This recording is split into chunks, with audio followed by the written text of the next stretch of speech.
2014. Woo! I hope everybody is having a good time. I hope you guys have gotten a little lunch. And as you know, we've got a great lineup all day today and throughout the weekend. Right now, we're going to meet one of my personal favorites. To a generation of boys, he will always be Helling Mad Murdock, the loose cannon pilot on the A-Team. Sci-fi fans, any sci-fi fans out there? They know him as Lieutenant Reginald Barclay from TNG. And to the animation and video game fans, he's been everything from Eddie the Squirrel to a mad scientist. Let's meet the man behind all these voices. Please give a big welcome to Mr. Dwight Schultz. Come on up. Hello, thank you. Thank you, thank you. Thank you. Have a seat. Are we to sit down here? Yes. Thank you very much, very much. Okay. How are you doing, Dwight? You know, I'm doing very well. It's very nice and wet here. It is Seattle. I like wet because I'm from California where it's very dry. Yeah, our rainy season's like 4 days in and it's happening right now. Yes. So, you know, it's kind of perfect. But, you know, you need skin cream, CeraVe, or whatever it is. You have to put it all over your hands and everything because my hands crack in California. But I love Seattle. I've been here several times before, and I do love it up here.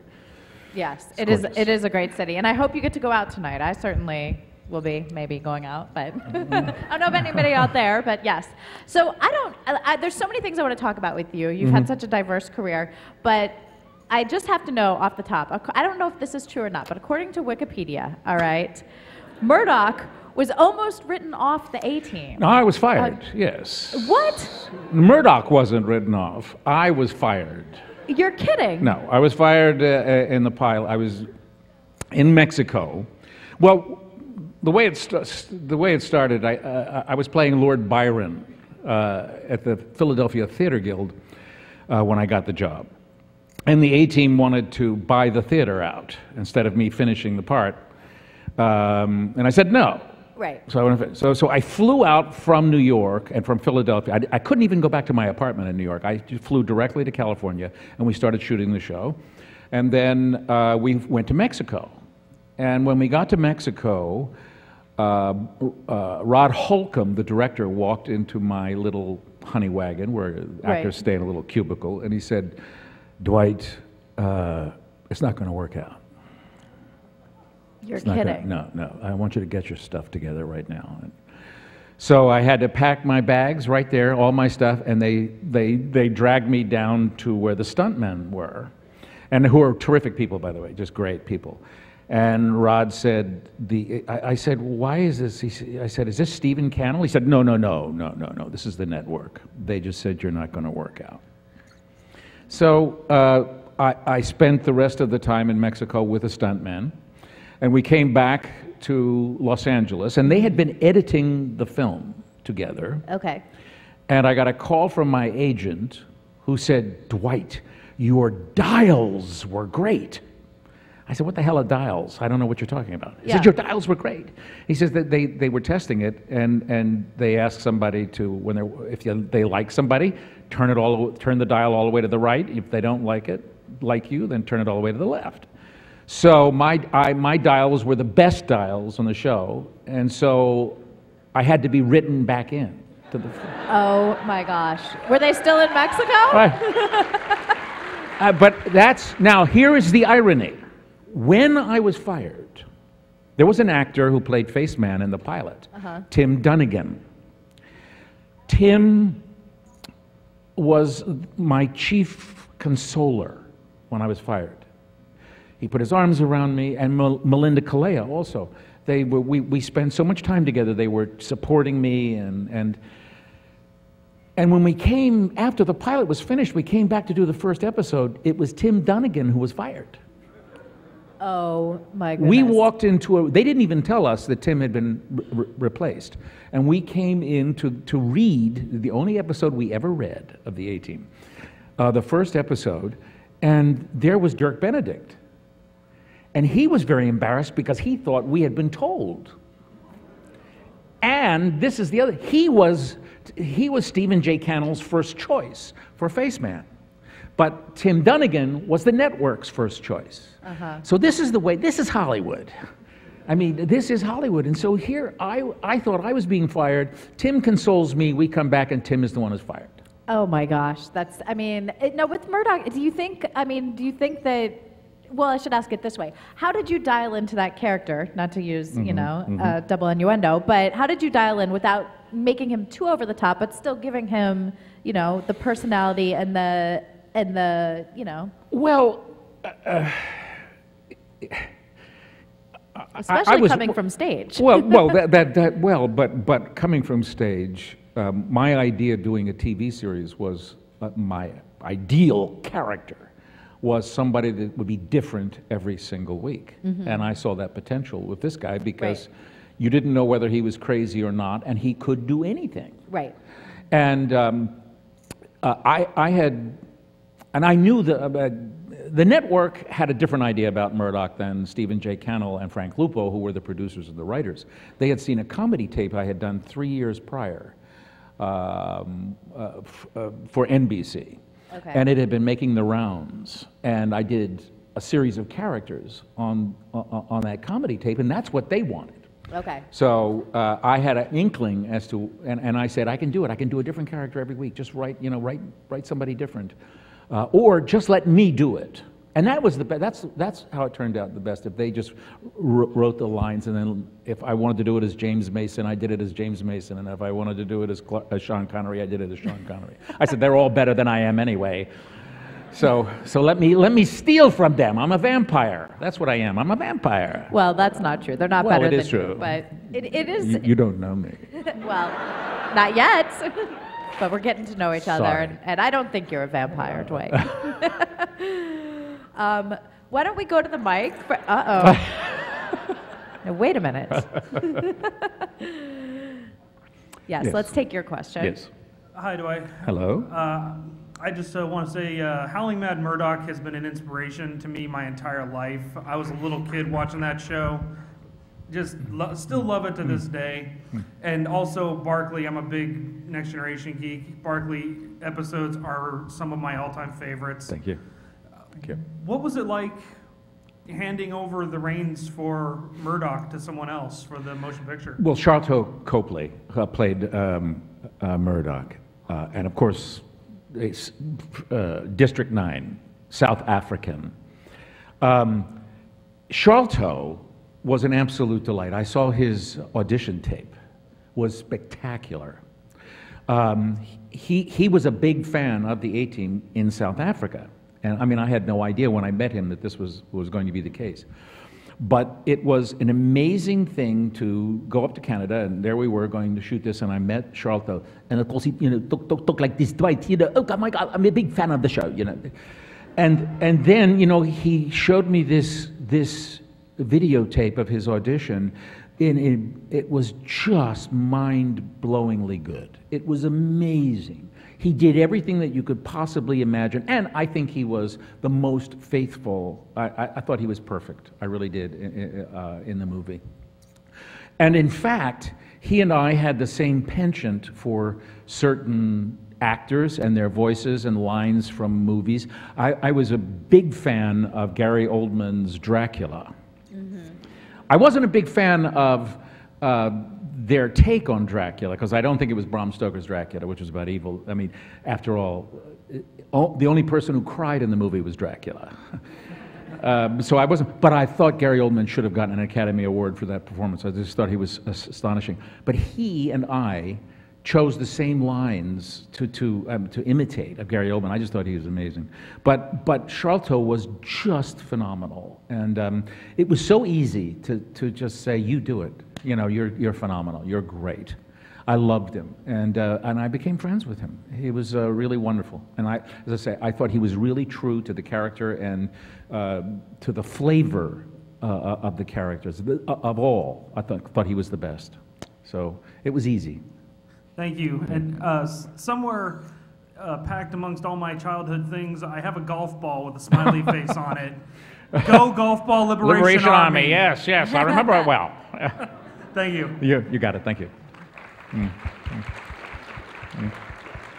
Let's talk about Barclay for a second, okay? So the socially awkward character on TNG, and of course you went on to appear in First Contact and Voyager. Did you have any idea that your character was going to gain such a huge following? No, no, absolutely not. You can't. I mean, I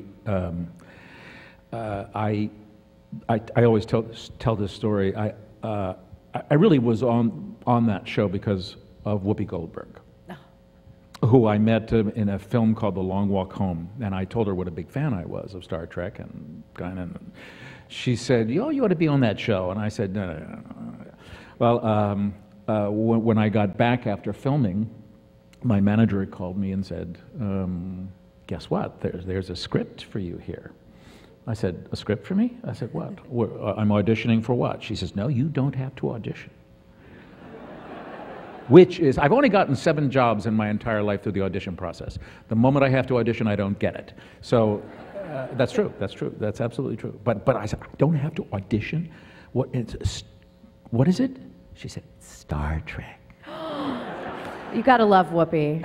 She hooked you up big time. Of course, my imagination, I saw myself with a large Michael Westmore prosthetic, pulsating veins.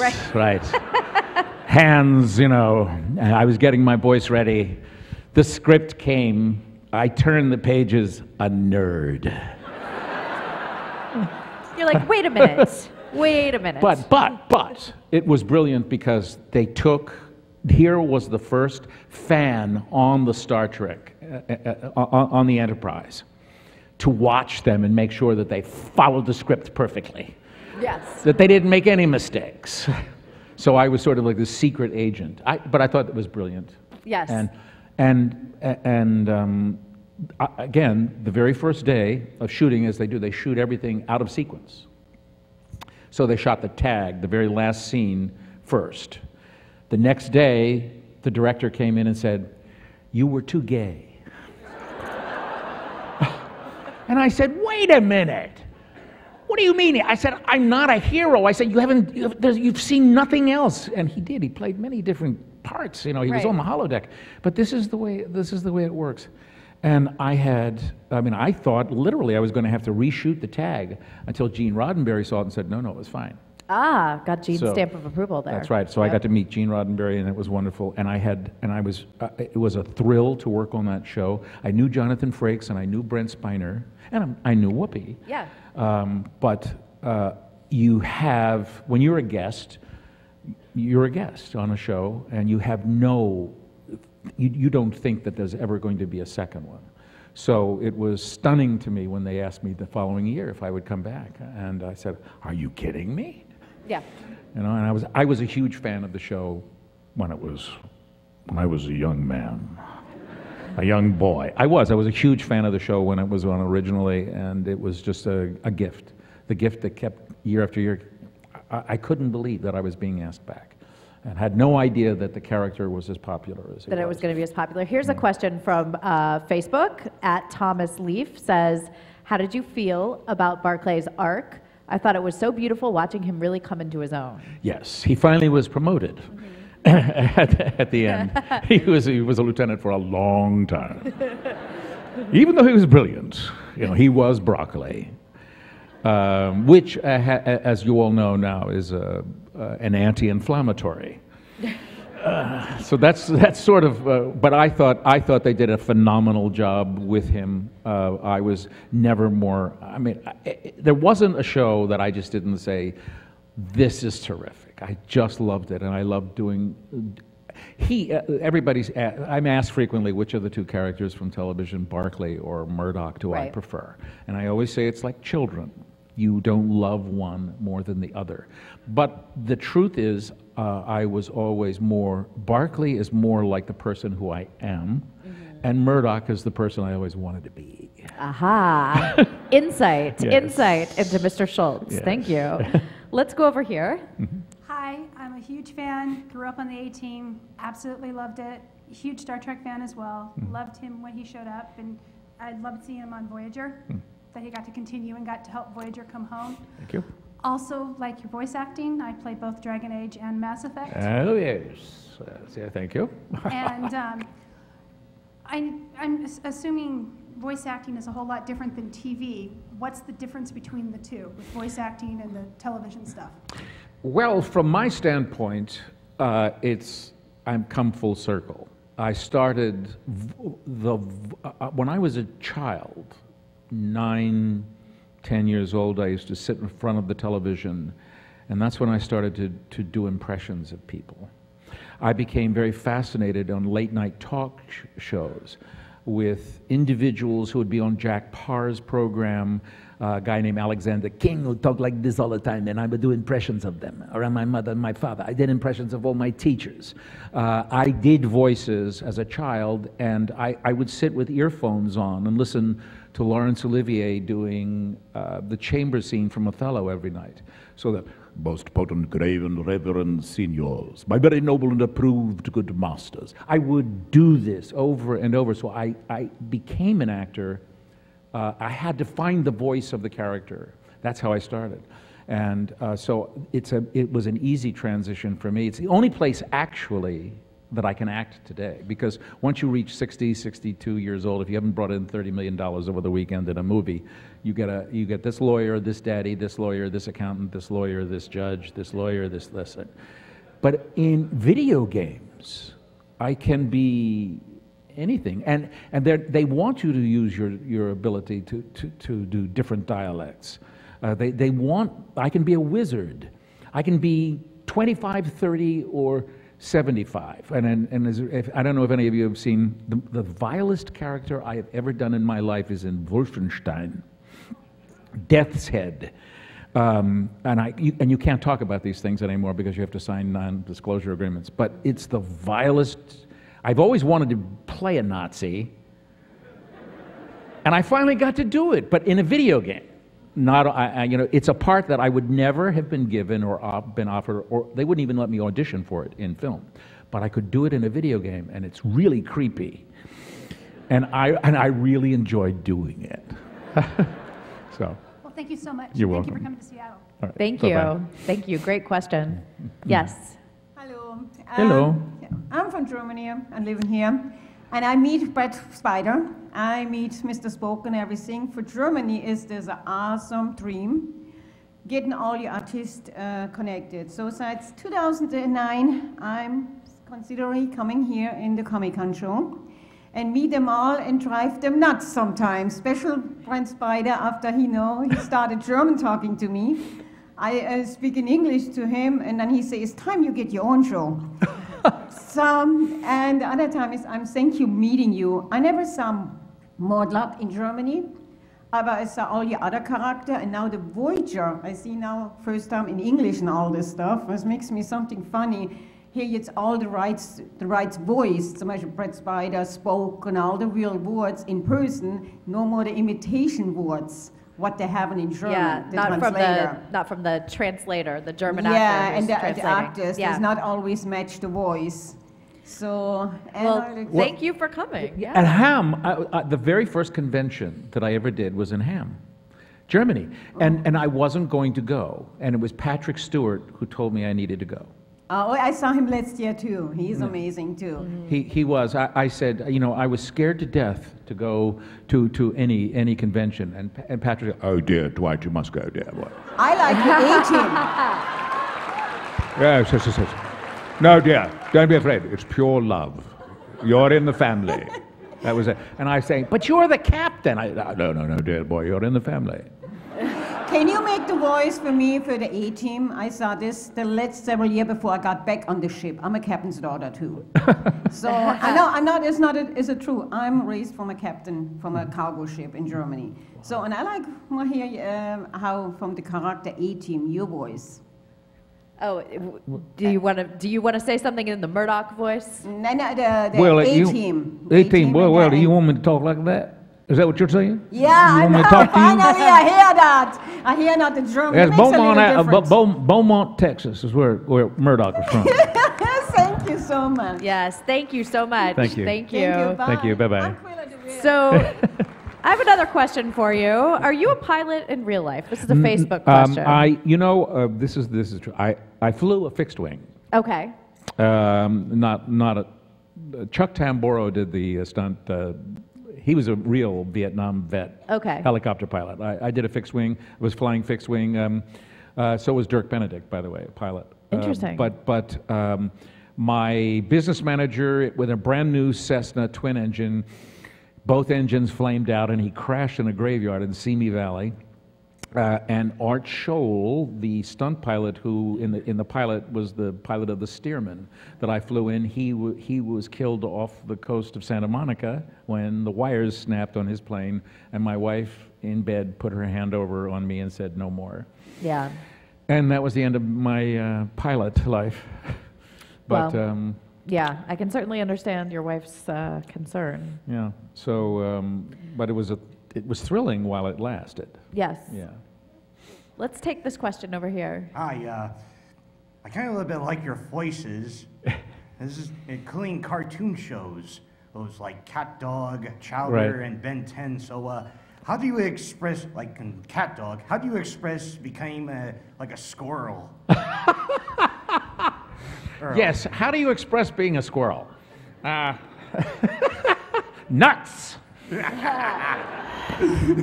That was, you do these things. I just did this. You've got an intense little animal. Squirrel move its head back and forth. I mean, they move. They've got a heart that's beating so fast. Yep. And I just raised my voice as high as I possibly could, and that's it. I mean, you just do it. It just comes out, and you audition for it, and then if they could understand anything that I did, you say maybe.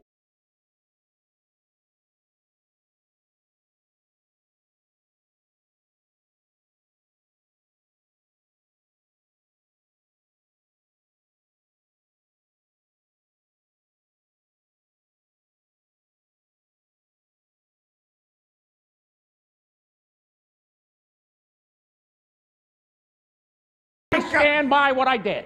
Yep, you got it. Yeah, because it's so good that's behind the microphone, that you could be any kind of character you want. That's right. That's exactly right. It's fun. It's a lot of fun. A lot of fun. That's really key. Well, it's much better being like a Holland man from the A-Team. Well, that's fun too. Yeah, thank you. You're welcome. Thank you. And Maryland is my hometown, by the way. Nice. Maryland. So. With some actors, the more layers you put on, the more costumes, the more makeup, the more different, the more freedom they find for the character. Is that sort of how voiceover work works for you? Just because there's the total, the total fact that nobody actually sees you, you feel so much more freedom within your voice to express? Well, it's the idea. Because I always acted through the voice, and that was the first thing I had to find in any character, then walk, when I was working in the theater. But everyone in this auditorium has a different voice. And this is what I say, I'm a vampire. When I sit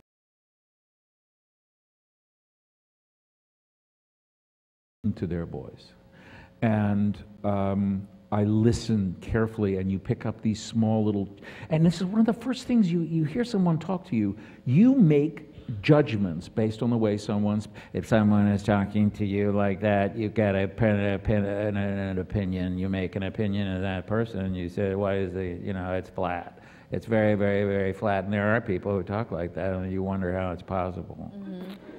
Because is there anybody that could ever talk? And then there are people, who talk back like this, and they're very high up in there, and you wonder, well, what's going on in that head up there, way up there? And if you have a character that's sort of way up there, you remember that voice, and I have a tape recorder at home. When I'm watching television, and I hear someone with a distinctive voice, I will record that voice, and frequently, some of the best voices are voices that are failed. You want to do an impression of somebody, and you fail miserably, but that failure is really a good voice. It's really interesting. Yes, yeah. It's really. And you end up using that. But there is... That's so smart to record, to just... Just record, just to have it. And it's the same with dialects. I love dialects. I love going to I went to Australia and New Zealand this past summer, and it was just remarkable to hear English spoken in a way that, I mean, and for 2 weeks I just was inundated with these wonderful sounds, and it always tickles my brain. That's the only way I can really talk about it. It tickles my brain.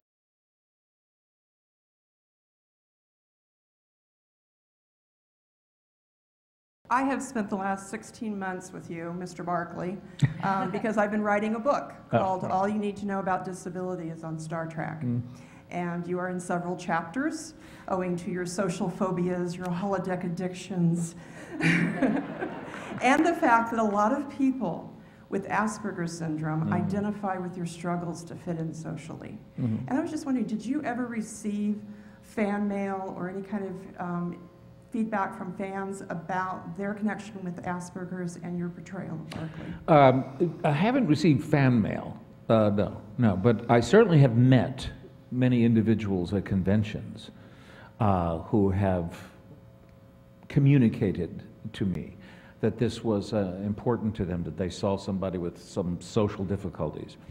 And it's, you know, I'm just an actor who took a part that was written by other people who are brilliant, really. And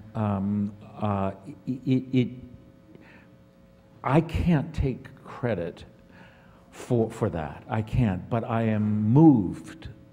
And I think it's wonderful that they did put this ordinary person with difficulties amongst all of these brilliant heroes.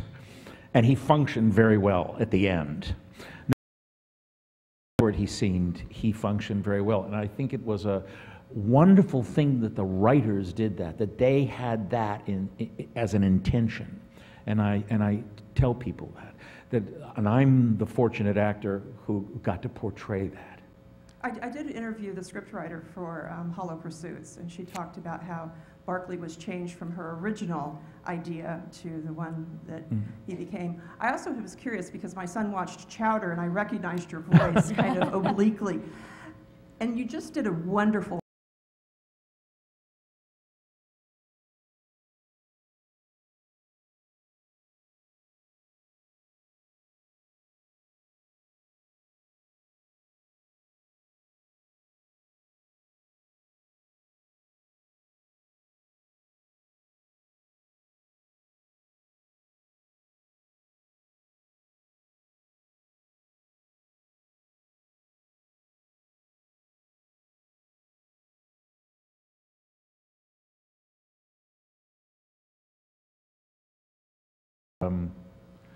I'd have to study Brent's voice now. I don't think I can do Brent right now. I would have to. I might be able to do him if I sat down and listened to the shows. I don't watch the shows when I'm on them. I only watch them when I'm not on them. That's true. It's true. I can't watch myself. So yeah, I was going to say, do you watch your performances? No, I can't. You focus too much on your mistakes. And then you just dwell on the mistake, and you go, "Oh my God, I didn't do that, did I? Oh, jeez, oh God!" And you do that for a week. So I don't watch them. That's one of the reasons I love the theater, because you don't watch yourself. I was in the theater for about 13 years before I ever did any television. Right? Does anybody here? But this is, by the way, IMBD, which is the only place you can go now, right? That's it. I don't even print a resume out. I just go up to IMBD. They've missed the very first thing I ever did on television. Uh-oh, tell these guys. Is there anybody here who knows?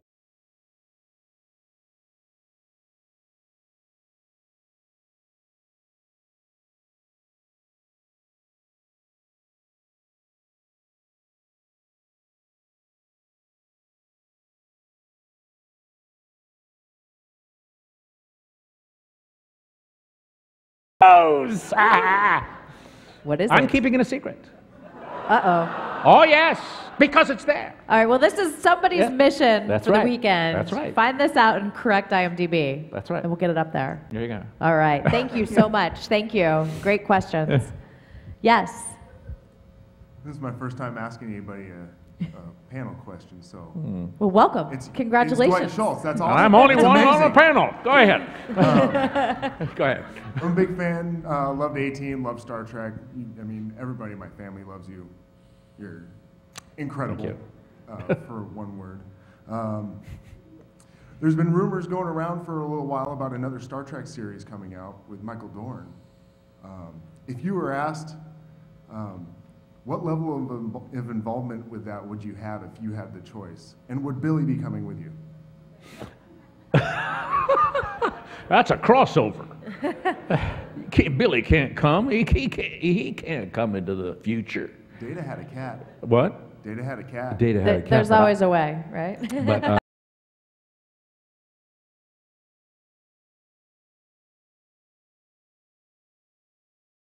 you have to be, again, we're back to vampirism. You have to be asked to come into the room.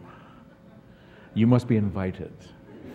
No one has invited me, and I don't know, I mean, no one has talked to me about it. I would certainly, if Michael Dorn asked me to do something, I would do it tomorrow. I mean, not anything. Well, you are.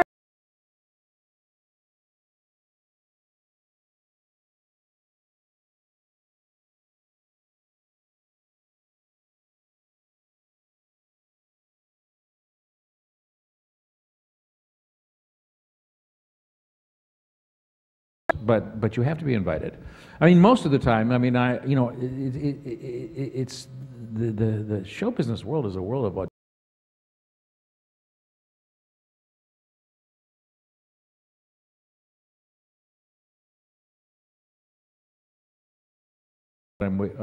a cartoon that I desperately want to do Monday. Peabody and Sherman, the cartoon show on the television. It's just the audition material was so hysterically funny. It was just wonderful to do. It was just so much fun, and and you just keep going back and back, and that's show business. You're out there trying to get something, and rarely do you get invited. So, but if you are invited, then you feel very fortunate.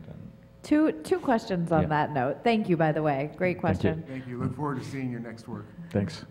What attracts you to a particular character, and what advice would you give someone who wants to break into show business? I'll take the second question first. Okay. Yes. I would say to anybody who wanted to go into show business to become a stand-up comic today, because you have complete control. You write the material. You create whatever it is you're going to be, and that's the pathway today. When I started, it was regional theater, and that's where you ply your craft. But you have to make a living, and it's very, very difficult for actors today. I don't know how young people go into show business, except I can see where if you create your own repertoire yourself.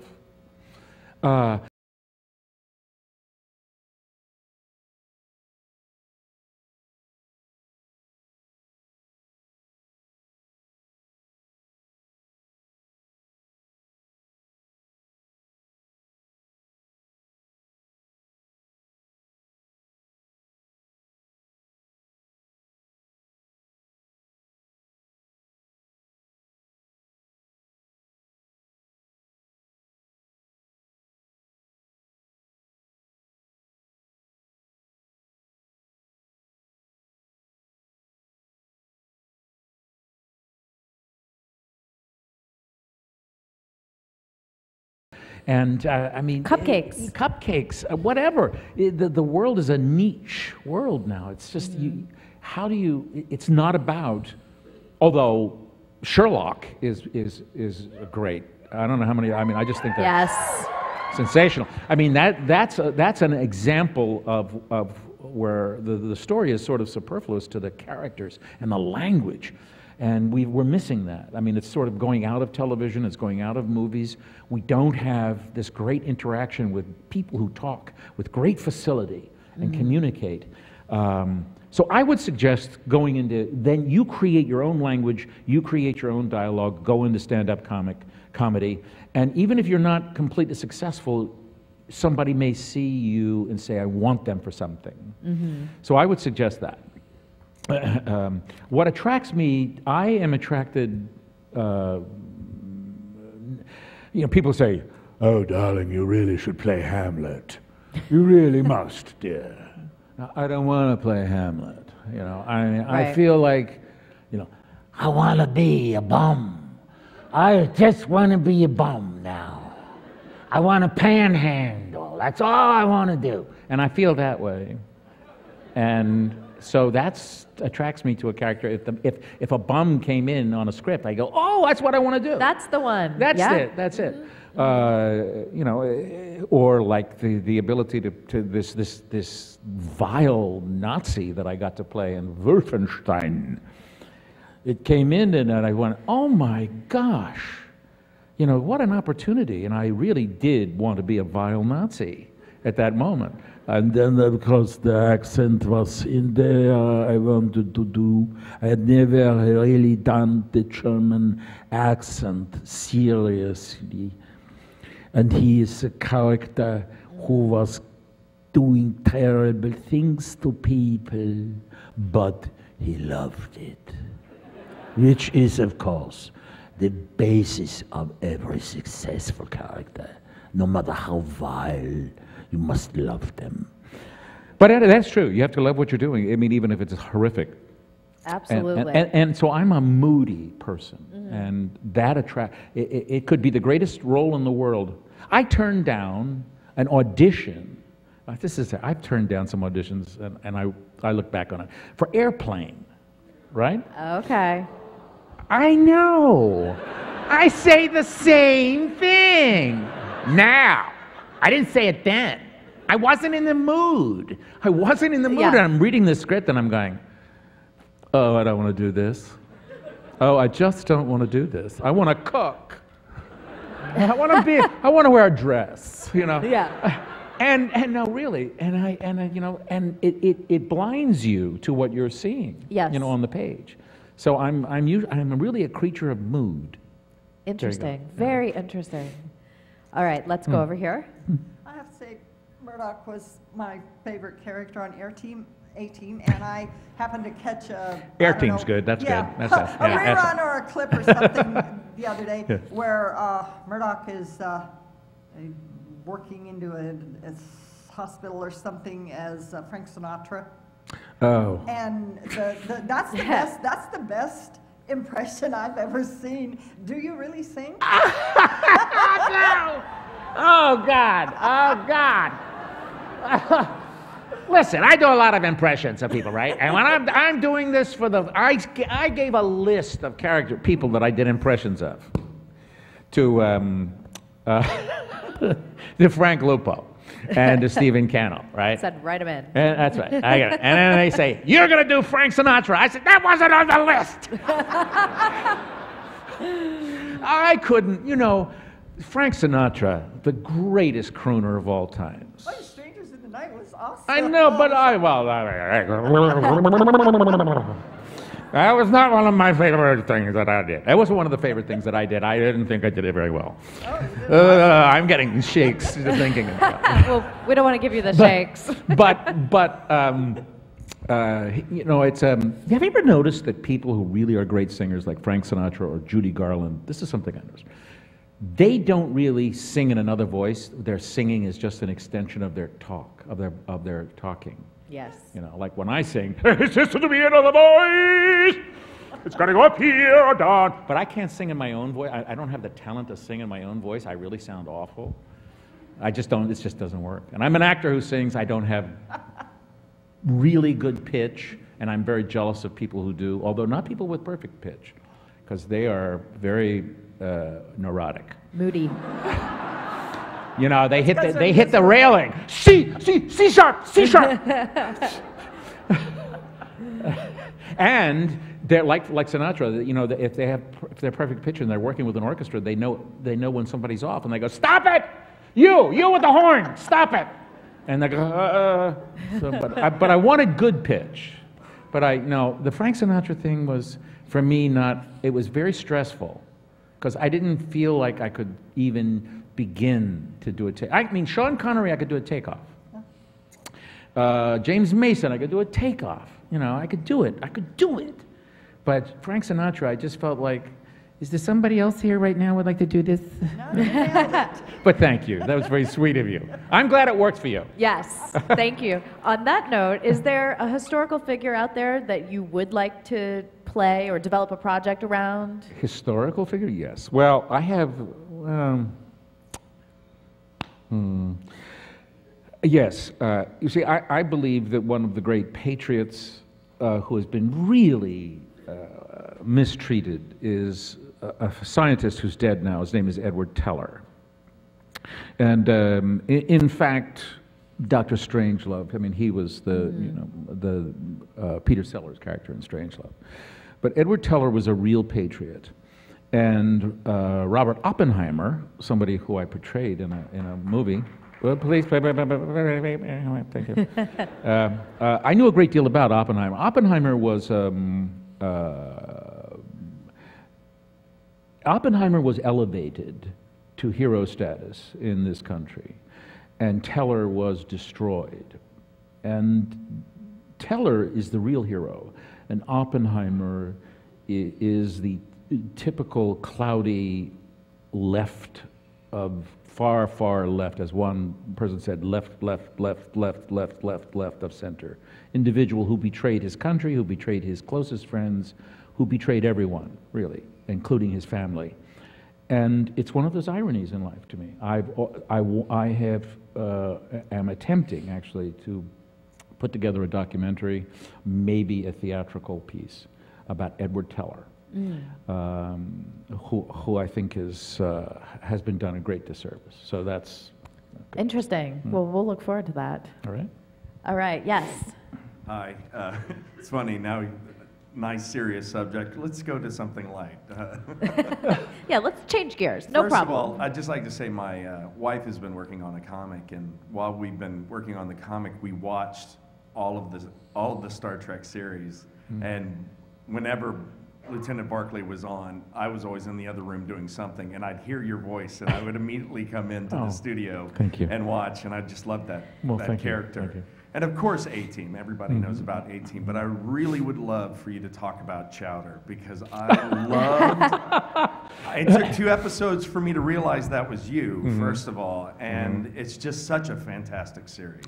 It was, thank you. For those of you who don't know, Chowder was a children's program and a cartoon, and it was 2 of the... in the last 12 years, the 2 years that I worked on that show were probably the 2 of the happiest years. I just look forward to it. There was so much, John DiMaggio, who was here and was on that show, and Tara Strong, and all of these brilliant voices, these talented people who would come in, and Nicky Jones, who played the kid. This is the way it worked. He was 9 years old when we auditioned and we all got the parts, right? And he had this, and all of the, usually women play the children on cartoons. We used real children, which made it, I shouldn't say we, they used real children, which made it truly unique, because they were all very talented and their voices you just can't really duplicate. But it took 2.5 years for the pilot to be rendered. So Nicky was 9, he was 10, then he's 11 and a half by the time we start doing the series itself. And by the time we finished the second year, his voice has changed. So we had to finish. But it was just